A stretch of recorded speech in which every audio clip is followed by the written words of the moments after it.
नमस्कार। बिहार लोक सेवा आयोग द्वारा आयोजित इस विशेष पॉडकास्ट में आप सभी का स्वागत है और मैं हूं सिमरन। एकीकृत 70वीं संयुक्त प्रतियोगिता परीक्षा का परीक्षाफल दिनांक 20 जून 2026 को आयोग द्वारा प्रकाशित कर दिया गया था, जिसमें कुल 2027 अभ्यर्थियों ने सफलता प्राप्त की। सफल अभ्यर्थियों में बड़ी संख्या ऐसे अभ्यर्थियों की भी है जिन्होंने आर्थिक चुनौतियों, ग्रामीण परिवेश और सीमित संसाधनों के बावजूद सफलता हासिल की।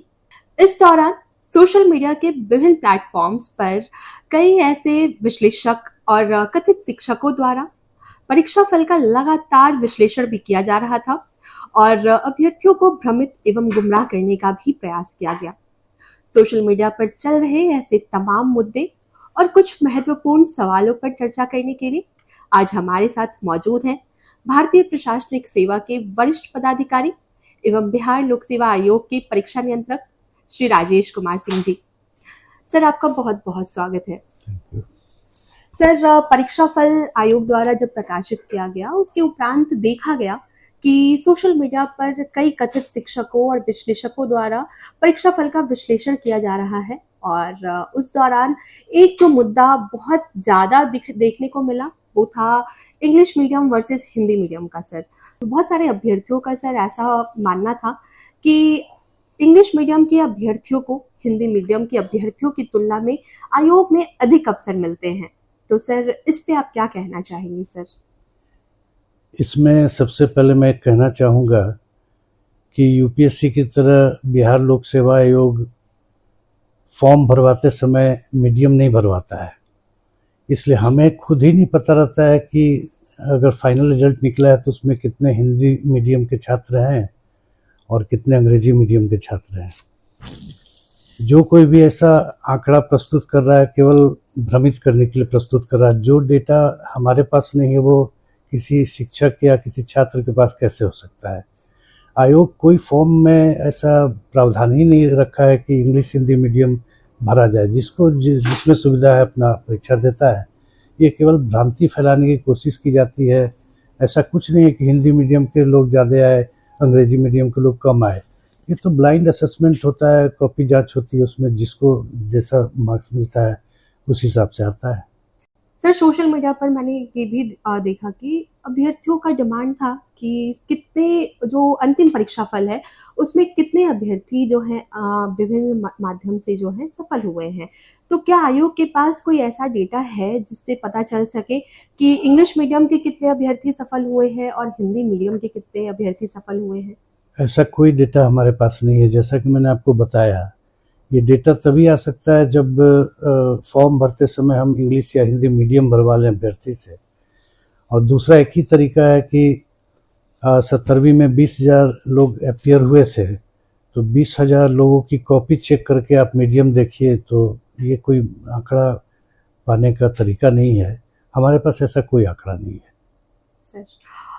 सर, एक सवाल और है कि सोशल मीडिया पर ऐसा भ्रम फैलाया गया कि आयोग द्वारा यह निर्देश दिया गया है कि इसी के पेपर में 70% से ऊपर किसी को भी मार्क्स नहीं दिया जाना है। तो सर, इस बात में कितनी सच्चाई है? ये सब केवल वही भ्रम फैलाने की बातें हैं। आयोग से ऐसा कोई सीलिंग नहीं लगाया गया कि इससे ऊपर मार्क्स नहीं दिया जाना है। 70% से ऊपर और 30% से कम मार्क्स देने पर वह प्रश्न हेड एग्जामिनर के लॉगिन में स्वतः चला जाता है। एग्जामिनर द्वारा 30% से कम या 70% से ऊपर मार्क्स दिया गया, वो हेड एग्जामिनर के लॉगिन में चला जाता है। हेड एग्जामिनर केवल इतना जांचते हैं कि जो मार्क्स दिया गया, जो अंक प्रदान किए गए, वो सही है। इसके अलावा आयोग की तरफ से कोई बाध्यकारी परिस्थिति नहीं दी गई है या कोई सीलिंग नहीं लगाई गई है कि 70% से ऊपर मार्क्स नहीं दिया जाना। बिल्कुल देते हैं लोग। कई लोगों को 75% मार्क्स आए हैं एसए में, या जिसमें सबसे ज़्यादा आरोप लगता है कि एसए में किसी माध्यम में कम मार्किंग की गई, किसी माध्यम में ज़्यादा मार्किंग की गई।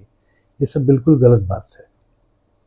तो सर, क्या यह अफवाह जो सोशल मीडिया पर चल रहा है कि हिंदी माध्यम के कंपेयर में जो इंग्लिश माध्यम के बच्चे थे उनको अधिक मार्क्स दिए गए हैं इस 70वीं की परीक्षा में, तो सर इस पे क्या स्टैंड है आयोग का? देखिए, हमारे पास एक ही डेटा इस संबंध में मिल सकता है। जैसे अभी 71वीं मुख्य परीक्षा की कॉपियों की जांच चल रही है। तो 11,000 लगभग कैंडिडेट है, उसमें 5596 कैंडिडेट हिंदी माध्यम के हैं और 5400 कुछ कैंडिडेट हैं जो अंग्रेजी माध्यम के हैं। ये कोडिंग के समय हम लोग देख लेते हैं कितने इंग्लिश माध्यम की कॉपी है, कितने हिंदी माध्यम की है, इसलिए ताकि उस अनुपात में हिंदी या अंग्रेजी के शिक्षकों को बुलाया जा सके। इसके अलावा हमारे पास कोई डेटा नहीं होता है। ये सब बिल्कुल भ्रम फैलाने की बातें हैं, ऐसे कोई बात नहीं है। सर, इस बार जो परीक्षा फल प्रकाशित किया गया है आयोग के द्वारा, तो सर उस परीक्षा फल पर यह भी दावा किया जा रहा है कि बड़ी संख्या में जो अभ्यर्थियों का चयन हुआ है, जिन अभ्यर्थियों का, उसमें बाहर के या अन्य राज्यों के अभ्यर्थियों की संख्या बहुत ज़्यादा है। तो सर इसके बारे में मैं जानना चाहूँगी कि क्या सर इसमें अन्य राज्यों को अधिक महत्व दिया गया है? हमारे यहाँ देखिए, कॉपी जांच हो या इंटरव्यू हो, दोनों बिल्कुल ब्लाइंड असेसमेंट होता है। इंटरव्यू में जैसे कैंडिडेट खड़ा होता है इंटरव्यू बोर्ड के समक्ष, केवल उसका कोड और वो ग्रेजुएट है कि मास्टर डिग्री लिए हुए, इतना पता होता है इंटरव्यू बोर्ड को। इसके अलावा उसके बारे में कुछ भी नहीं पता होता है कि उसका नाम क्या है, पिता का नाम क्या है, किस जिला का रहने वाला है, किस कैटेगरी का, कुछ नहीं पता होता है। और हमारा इंस्ट्रक्शन होता है इंटरव्यू बोर्ड के सभी मेंबर्स को कि इन सब बातों को पूछने से परहेज करें। ज़्यादा से ज़्यादा ये पूछ सकते हैं कि किस सब्जेक्ट में ग्रेजुएट है या MA MSc किए हुए है, ताकि उससे संबंधित क्वेश्चन पूछा जा सके। ये बिल्कुल ब्लाइंड असेसमेंट होता है। कॉपी की भी उसी बात है। मुख्य परीक्षा की कॉपी क्वेश्चन वाइज जांच होती है।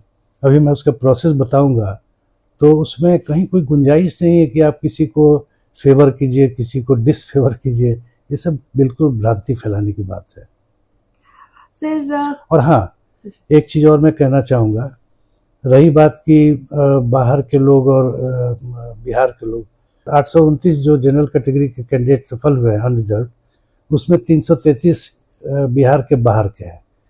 तो इसमें तो कुछ किया नहीं जा सकता। हमें तो ये भी नहीं पता होती कि इसकी कॉपी या इंटरव्यू बोर्ड में जो आ रहा है वो बिहार का रहने वाला कि बाहर का। रिजल्ट के समय हमको पता चलता है। तो ये आंकड़े तो हाँ, एक चीज़ अब हम लोगों ने किया था, प्रथम 100 जो सफल अभ्यर्थी हैं उसको हम लोगों ने देखा था कि कितने बिहार के बाहर के हैं, कितने बिहार के हैं। तो 69 कैंडिडेट बिहार के थे और 31 कैंडिडेट बिहार के बाहर के थे। ये डेटा हम लोगों ने निकलवाया था। सर, इस बार बहुत से अभ्यर्थियों की यह भी शिकायत रही है कि सामान्य अंक आने के बाद भी, मतलब सेम मार्क्स दो अभ्यर्थियों को प्राप्त हुआ, या फिर कुछ अभ्यर्थी जो है सेम मार्क्स लाए हैं, तो सर उसके बावजूद उनका चयन जो है नहीं हो पाया। तो सर इसके लिए क्या? हाँ, सही है। ऐसे बहुत से कैंडिडेट होते हैं जिन्हें समान रूप से टोटल अंक प्राप्त होते हैं। तो उसमें तरीका क्या है कि अगर एक ही सीट बची और 2-3 कैंडिडेट हैं जिनको समान अंक है, तो उसमें तरीका यह है कि पहले रिटन के टोटल मार्क्स में जिसको ज़्यादा है उसको लिया जाता है। अगर रिटन के सभी कैंडिडेट जो 2-3 हैं सबको रिटन में बराबर मार्क्स है, रिटन का मतलब है GS1 GS2 और ऐसे मिलाकर, तो वो भी अगर समान अंक है तब देखा जाता है कि ऐसे में किसको ज़्यादा मार्क्स है। वो भी अगर संयोग से समान अंक हो गया तो डेट ऑफ बर्थ देखा जाता है, जिसमें अधिक उम्र वाले को प्रेफर किया जाता है। यही आयोग का तरीका है और आज से ये हर एग्जाम में फॉलो होता है। तो कई लोग को एक और मैं बात बता दूं, पीटी या मेन में अंतिम जो कट ऑफ मार्क्स किसी कैटेगरी का है उस पर जितने कैंडिडेट होते हैं उसको हम लोग ले लेते हैं।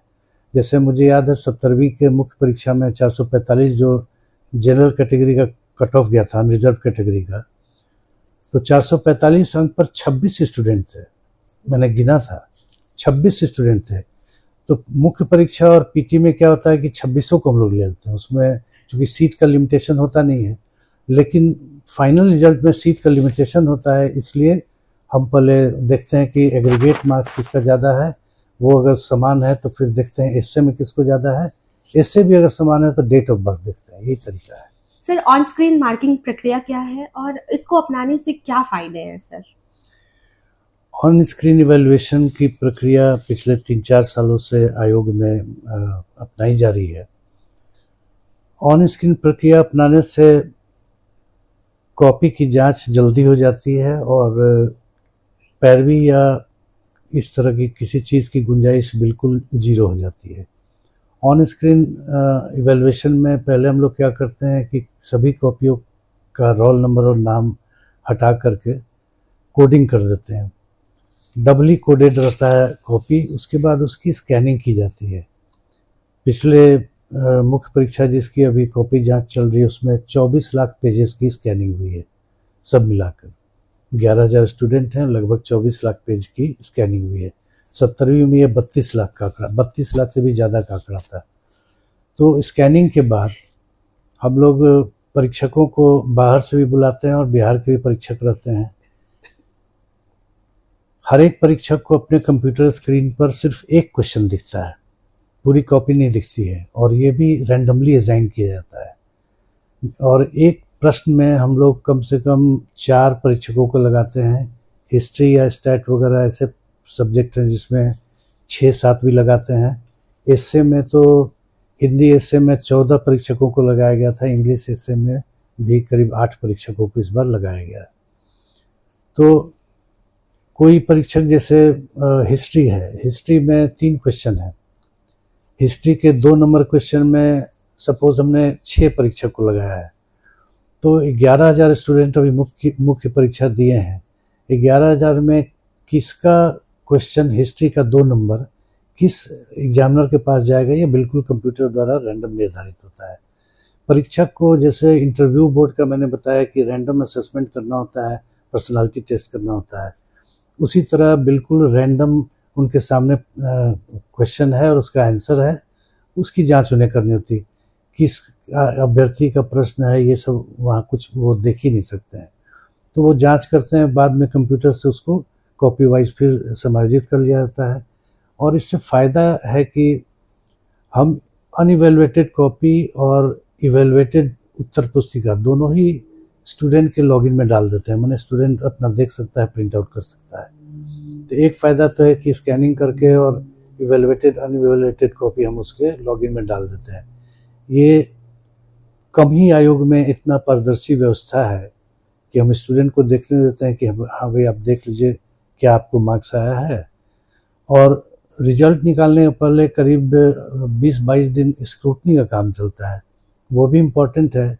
इसीलिए आप ये देखेंगे कि रीटोटलिंग या किसी क्वेश्चन को अनइवैल्यूएटेड छोड़ दिया गया, ऐसा कभी शिकायत नहीं आती है। तो ऑन स्क्रीन से सबसे बड़ा फ़ायदा है कि पैरवी की गुंजाइश तो जीरो हो जाती है, और सबसे बड़ी बात है कि स्टूडेंट को उनके लॉगिन में मिल जाता है देखने के लिए, स्कैनिंग करा कर ही हम लोग देते हैं। तो ये अच्छा है, आयोग के लिए भी अच्छा है कि स्टूडेंट के लॉगिन में देते हैं, पारदर्शी एक प्रक्रिया है।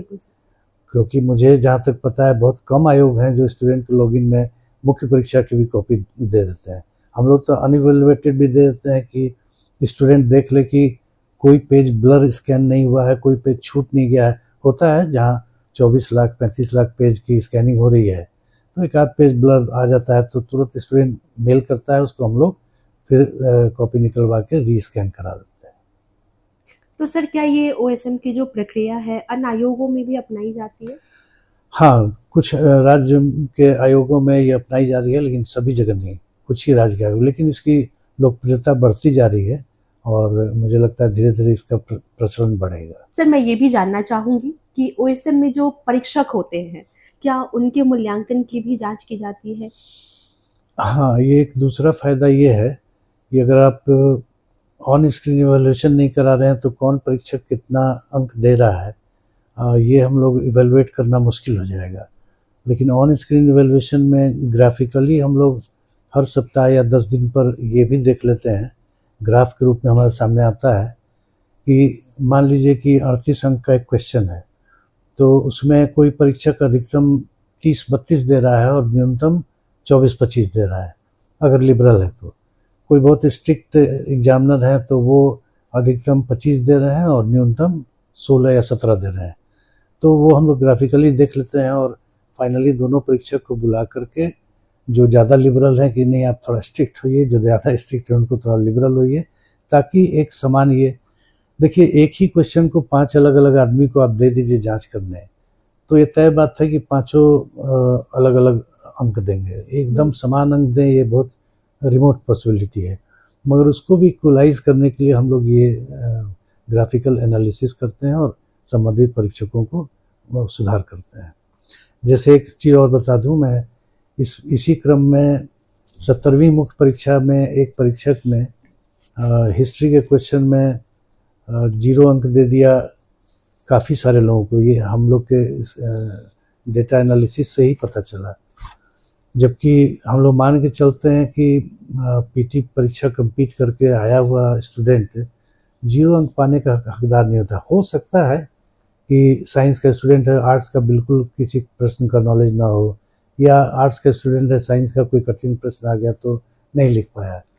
तो ऐसा मतलब रिमोट पॉसिबिलिटी नहीं है, लेकिन 0 अंक को हम लोग अवॉइड करते हैं और ये देख लेते हैं कि बहुत ज़्यादा। तो उसमें एक परीक्षक थे जिन्होंने 200 लोगों से भी ज़्यादा बच्चों को 0 अंक प्रदान कर दिए। तो उसका हम लोगों ने री एग्जामिन कराया दूसरे एग्जामिनर से, दूसरे एचई से, तो उसमें अंक बढ़े, तो उस परीक्षा को हटा भी दिया गया है। तो ये सब चीज़ें हम लोग ग्राफिकली देख लेते हैं। मतलब एक्शंस भी लिए बिल्कुल ऐसा नहीं कि परीक्षक जो भी जांच दी हम सीधे रिजल्ट निकाल दिए। स्क्रूटनी होती है कि परीक्षक द्वारा कोई अनइवैल्यूएटेड क्वेश्चन नहीं छोड़ दिया गया, टोटलिंग में कोई गड़बड़ी नहीं हो गई मैंने, और भी जिस प्रश्न के आगे अंक देना है उसी प्रश्न के आगे उन्होंने अंक दिया है। छोटी बड़ी और भी बहुत सी चीज़ों को हम लोग देखते हैं। 0 अंक वाले को भी देखते हैं। 0 अंक देने से मना ही नहीं है, उसकी रीचेकिंग करा लेते हैं दूसरे एग्जामिनर से कि हाँ अगर 0 अंक पाने का हकदार है, दूसरा एग्जामिनर भी कहता है तो ठीक है। लेकिन उस एग्जामिनर का जो 70वीं में मैं बता रहा हूँ, उन्होंने 200 से ज़्यादा स्टूडेंट को 0 अंक दे दिए थे, जिसकी दोबारा जांच कराने पर लगभग सारे स्टूडेंट के अंक 1 से लेके आगे तक बढ़ गए थे। सर एक सवाल और है कि 70वीं संयुक्त प्रतियोगिता परीक्षा का जो है परीक्षा फल प्रकाशित किया हुआ 1 महीने से ऊपर का वक्त हो गया है सर, और जो अभ्यर्थी के अंक हैं वो भी रिजल्ट दे दिया गया है उनको, लेकिन सर मूल्यांकित कॉपियां कब तक उनको मिल जाएंगी? अभी ये मिड अगस्त में हम लोग जारी कर देंगे। एक्चुअली अभी कई काम साइमल्टेनियसली चल रहे हैं। हमें अगस्त माह में कई रिजल्ट निकालने हैं। 71वीं की मुख्य परीक्षा की कॉपी की जांच चल रही है, 72वीं पीटी की तैयारी भी चल रही है, तो थोड़ा सा टाइम लगेगा, लेकिन मिड अगस्त में हम लोग इवेलुएटेड कॉपी भी स्टूडेंट को दे देंगे। सर रिजल्ट को लेकर के भी अभ्यर्थियों का प्रश्न रहा है, तो सर एसओ और डीएसओ इनके रिजल्ट का क्या है? एएसओ और डीएसओ नहीं, जिला खेल पदाधिकारी, सहायक पर्यावरण वैज्ञानिक, स्टेनोग्राफर, बहुत सारी परीक्षाएं हैं। मुझे याद पड़ता है 7 रिजल्ट हमें देने हैं। अगस्त में हमारा रिजल्ट देने का ही महीना है, तो अगस्त में ये 6-7 रिजल्ट आ जाएंगे। तो सर विशेष शिक्षक के अभ्यर्थी जो हैं वो भी रिजल्ट के लिए बहुत वक्त से क्वेरी कर रहे हैं, तो सर उनके रिजल्ट क्या अगस्त में है? विशेष शिक्षक में कुछ कठिनाई है। उसमें सबसे बड़ी कठिनाई है कि कोई 3 ऑप्शन भरना था अभ्यर्थी को, मगर ज़्यादातर अभ्यर्थियों ने 9 के 9 ऑप्शन भर दिए हैं। तो हम लोग पोर्टल खोल रहे हैं, उसकी तैयारी चल रही है। फिर से उन्हें कोई 3 ऑप्शन जिसके लिए वो एलिजिबल है, अपने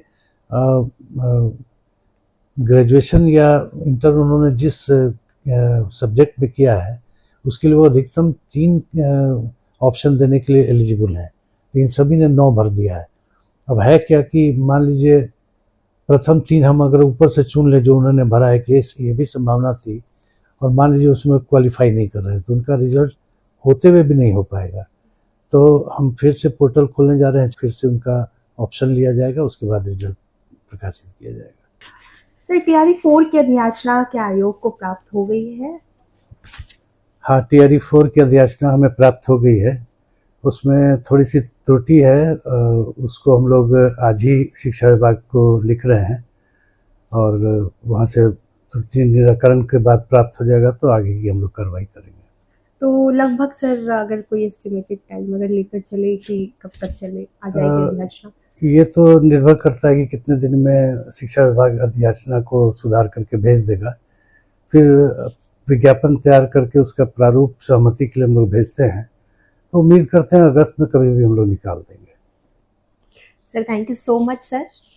आशा करती हूँ कि हमारे सभी अभ्यर्थियों के सभी प्रश्नों के उत्तर मिल गए होंगे और उनकी सारी आशंकाएं दूर हो गई होंगी। इस पॉडकास्ट के माध्यम से मैं अभ्यर्थियों से एक विनम्र आग्रह भी करना चाहूंगी। आपका समय और आपकी मेहनत दोनों बहुत ही मूल्यवान है, इसलिए इसे तथ्यहीन दावों, भ्रामक सूचनाओं और निराधार अफवाहों के पीछे व्यर्थ ना करें। कई बार ऐसे प्रयास व्यक्तिगत स्वार्थ, राजनीतिक लाभ और व्यावसायिक हित के उद्देश्य से किए जाते हैं। इसका सबसे बड़ा नुकसान ईमानदारी से मेहनत कर रहे अभ्यर्थियों को उठाना पड़ता है। बिहार लोक सेवा आयोग की चयन प्रक्रिया पारदर्शिता, निष्पक्षता और अभ्यर्थियों के हित को ध्यान में रखकर ही संचालित की जाती है। इसलिए किसी भी प्रकार की अफवाहों पर ध्यान देने से पहले स्वविवेक का इस्तेमाल जरूर करें। और जैसा कि सर ने बताया कि आने वाले दिनों में कई महत्वपूर्ण और बड़ी परीक्षाओं का आयोजन होना है, तो अपने समय का सदुपयोग करें, ध्यान केंद्रित रखें और अफवाहों से खुद को दूर रखें। धन्यवाद।